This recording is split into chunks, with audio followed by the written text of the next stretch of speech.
This channel does not promote any violent, harmful, or illegal activities. All content provided by this channel is meant for an educational purpose only. মিঠুনদা রামপন্থী না রাবণপন্থী এটা উনি নিজেই নিশ্চিত নন, ঠিক আছে। আর রাবণের যেরকম 10টা মাথা, মিঠুনদার প্রায় 10টা দল করা হয়ে গেল। তো সুতরাং উনি কবে কোথায় হাঁটছেন, আপনি পরের বছর এই তারিখে দেখবেন মিঠুনদা আবার আর একটা দলে চলে গেছে।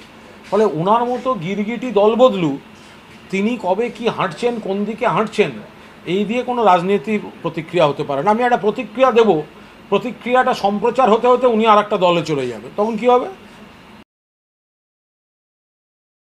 ওনার কি সমস্যা?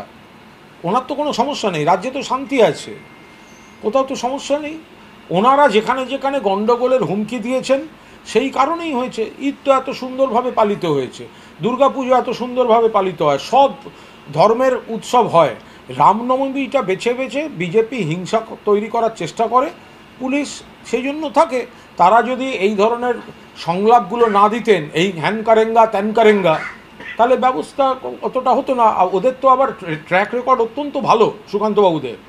ঝাড়খণ্ড থেকে বন্দুক দিয়ে এসে, রিভলভার নিয়ে এসে রামনবমীর মিছিলে নাচানাচি করে, তো সেটা কে উদ্ধার করবে? সেগুলোর জন্য পুলিশরা।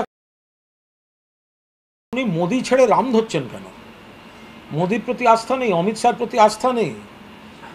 রাজনীতি করছেন দলে, ধর্মটা হচ্ছে আলাদা, মা দুর্গা, কিন্তু রাজনীতি করব তো রাজনৈতিক নেতা নেত্রীকে সামনে রেখে।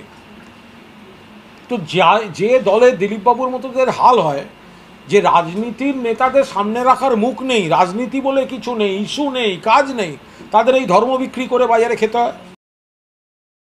রাম মানেই বিজেপি নয়। ফলে বিজেপির বাইরে এমন বহু মানুষ আছেন যারা রামনবমী পালন করেন। তো ফলে আর একটা হচ্ছে, আগে বহু জায়গায় এমনি মিছিল হয়ে যেত, সবাই মিলে এটা হেঁটে ফেললো। এখন যেরকম নিয়ম হচ্ছে, থানায় রেকর্ড করতে হবে, চিঠি দিতে হবে।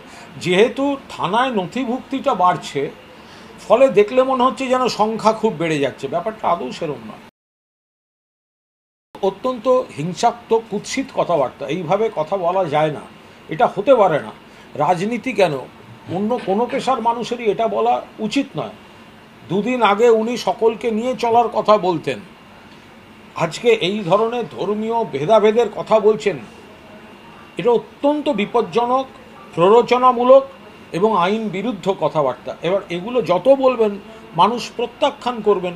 আমরা শান্তি চাই, উন্নয়ন চাই, তার বদলে ধর্মের নামে যদি কেউ এই ধরনের কথাবার্তা বলেন, কোনো অবস্থাতেই এসব বাংলার মানুষ বরদাস্ত করবেন না।